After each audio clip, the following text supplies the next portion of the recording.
Hello and welcome to News Swarm. I'm your host Chris from the CHRILLCAST, and we finally get to discuss something I've been hoping to discuss for a little while now because there are pros and cons to it, but I think overall this is the direction that we should be headed. So here we go. This is the latest News Swarm poll. All right, news happening every day. What do y'all want to hear about on the News Swarm tomorrow? So in first place, tied, is the Intellivision Amico's NFT physical goods concept at the 27%. And then my honest opinion on Amiibos in 2021 at 24%. Second, I'm tied for first place is what is PlayStation PC on Steam. And then the last part is playdate sales estimate success already ? 4%. Age of Empires 4: The Rebirth of a Franchise 18%. I'm surprised we got some more Age of Empires votes today. That was nice to see. I'm looking forward to Age of Empires 4 myself. I have not yet to play it yet, but I planned to do so. So let's get into it. Quickly going over it, PlayStation PC on Steam is essentially the PlayStation Studio that they're using to release PlayStation games on Steam. So anything that's got the dev PlayStation PC is likely a PlayStation title released on PC as part of the PlayStation brand. So there you go. That's the quick explanation. It's best I can give you right now. Let's move into the more important topic, Intellivision Amico's NFT physical goods concept. So before we get into all of the details here, I wouldn't say the way that they specifically did it was the absolute best implementation. Not to mention there's no console out yet with which to play these games. But I like the idea of what they're doing in general because I think it's smart. And in reality, what they're doing is not different than what the big three are doing. And then I kind of roll into the Amiibos conversation as well in this one. So here we go. Intellivision Amico has a unique approach to physical media and digital ownership. New kid on the blockchain.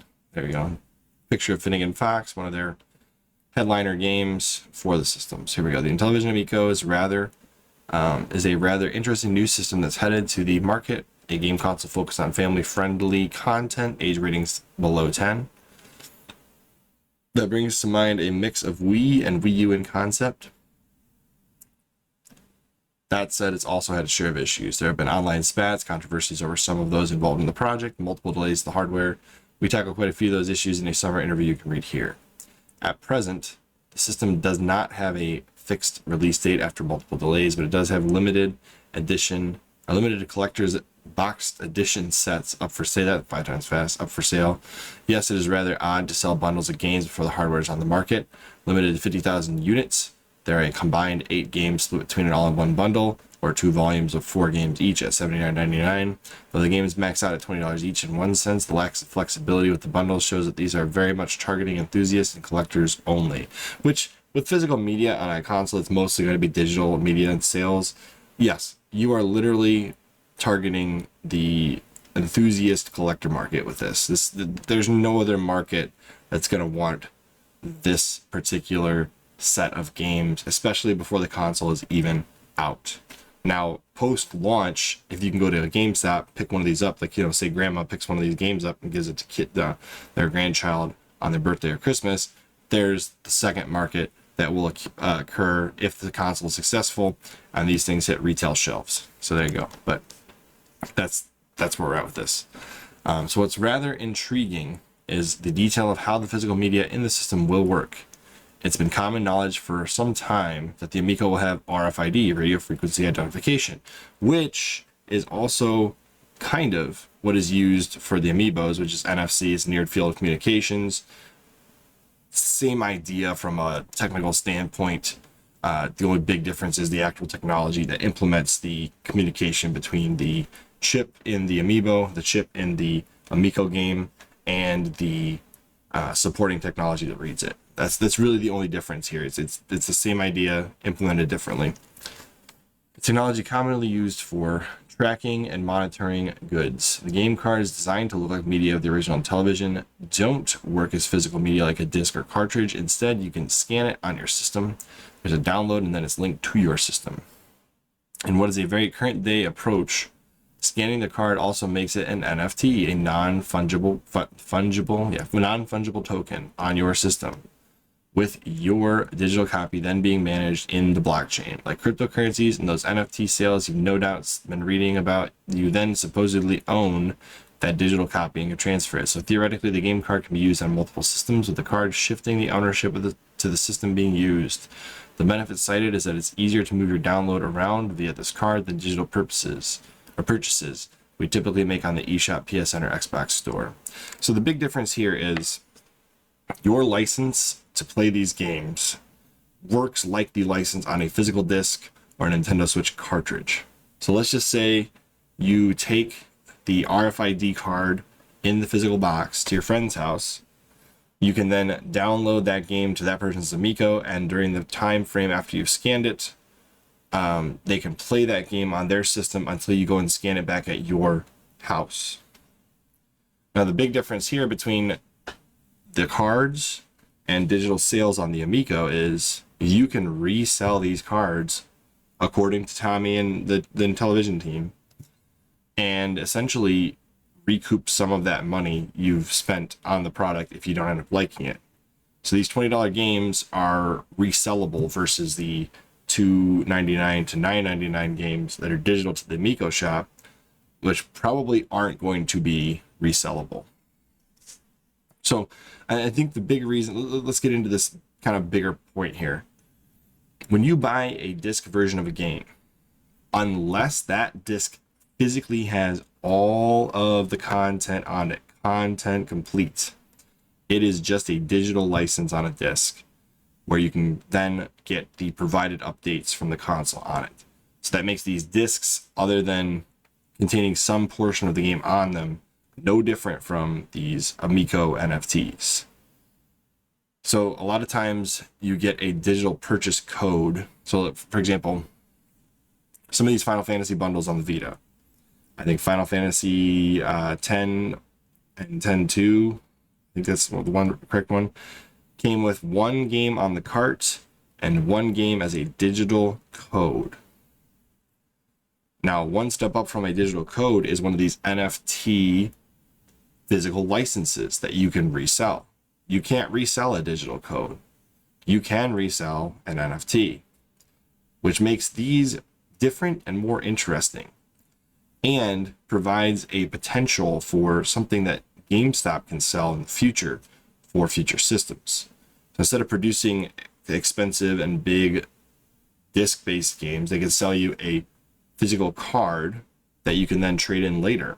You could easily sell and resell digital games with GameStop if they had NFTs. So I really think that for physical retail stores like GameStop to survive, you need more NFT style, whether it's RFID or Amiibos or whatever, more of those.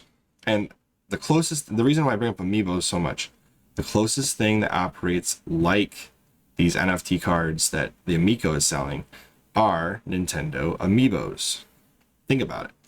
The Amiibo is essentially a code on a figure that you scan in for games to get locked down DLC, and you can easily sell that Amiibo to somebody else who can then also use it for downloading that DLC. It's like having a DLC package, but physically owning it. It's like you buy, let's just say you buy Wolf Link for Twilight Princess. That Amiibo holds the keys to some DLC for other games, and you can resell it and essentially resell your DLC as a physical figurine. This doesn't work very differently from that.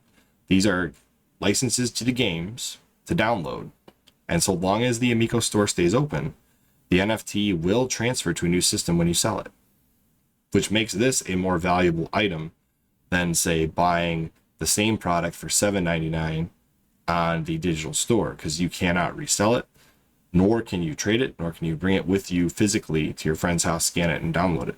That's not to say you can't bring your profile on a controller or memory card or download your profile onto somebody else's Amico, but what it does say is you can take it with you, download it, and not have to bring a profile with you in order to use it. So that's kind of cool. You can transfer ownership and then bring it back to your house and transfer ownership back. Just like the old days, other than the fact that you have to download it. So you're not getting any of the physical media content on the physical package, but you are getting a resellable license, which is different from a digital license on other consoles. More like the Amiibos. You can resell the Amiibos and move it from one console to the other. So I like this concept, especially if you can't sell the physical media on something like a cartridge, or I like it even better than having some content on a disc where you have to download the rest of the content to the console, because then you kind of have like part of a package and then the rest of the package is online. In this case, you know that the entire package is in the store. This is just a license to that content, which is more honest if you ask me.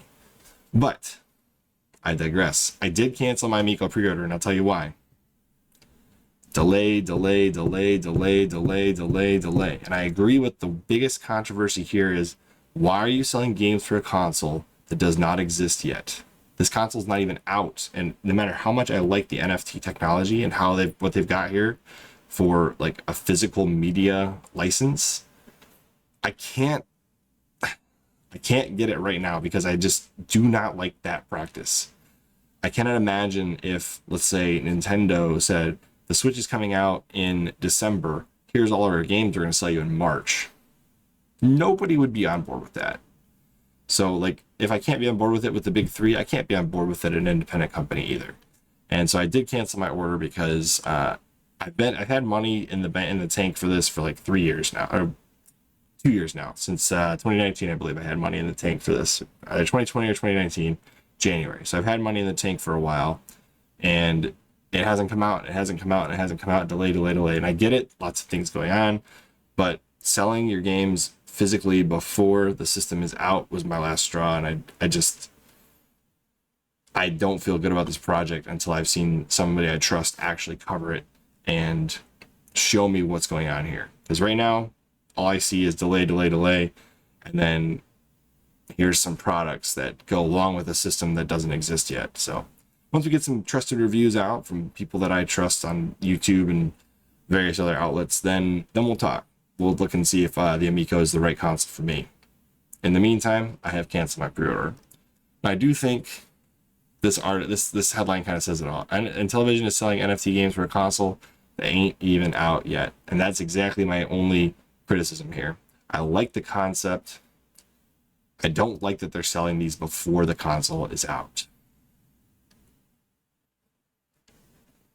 Although this is also kind of weird. I don't think that Kotaku really understands here. This is a Intellivision Amico is a retro-inspired Android-based console. I don't think that's actually true, but don't quote me on it. And that's the issue I really have with coverage of this console is some people are just, doesn't seem like they're very honest with what's going on here. And on both sides, both pros and cons associated with this console. Can we just get some fair coverage? Like somebody that's actually covering this from a fair light. Somebody that's just likes the idea of the console and is covering it that way. Like, I like the idea of this console. I just don't support it right now when they're selling games to our console that ain't even out yet. And I'm not willing to lie about it or potentially fabricate things about it. I'm just telling you exactly how I feel about it. When this console comes out and we see what it looks like, then we can talk about, is this a good console? Is this a console for you? As of right now, all I see is some games have come out. Well, licenses for games have come out that you can resell later. And the console is still delayed. So, Tommy, I hope that you guys get this thing out of here, out the door and into people's hands for reviews, for use, sometime by the end of this year. I hope somebody gets it. And then hopefully by next year, you guys will be all caught up and you guys can ship these things out, because I am still curious. I'm just more cautious. So that's what I'm going to end this with. I am curious about the Amico, but also cautious. And until we see this thing in somebody's hands that can review it, other than, you know, the controlled events that Intellivision put out, which, by the way, they look really good. And the coverage on those Intellivision events has looked really good. So kudos to you guys. But until I see like an actual reviewer, unbiased reviewer, like say like Metal Jesus or like an RGT 85 or like a Spawn Wave, somebody actually playing this thing. I'm waiting. So cautious and curious. That's where I'm at right now.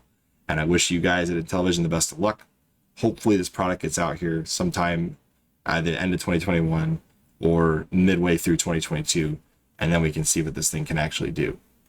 Until then, I'm only going to provide coverage on my exact thoughts and feelings. I'm not going to say anything more or less than what it is. So there you go. NFTs are cool. Selling them before the console is out, not so cool.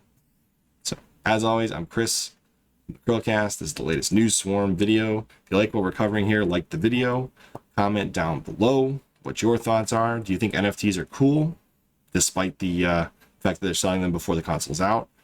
Or do you feel like disc-based and cartridge-based, like the Switch, for example, has most of its stuff on the actual Switch cart, and that's ideal. But in the digital world, I like the idea of being able to sell your licenses for digital games. So that's kind of a summary of what I've said so far. So if you agree with me, comment down below. If you disagree with me, comment down below. What are your thoughts on this? And make sure you guys subscribe if you enjoy what we're doing here. So as always, I'm Chris with the CHRILLCAST. You've seen the latest news swarm. Hope to see you on the next one. Bye, guys.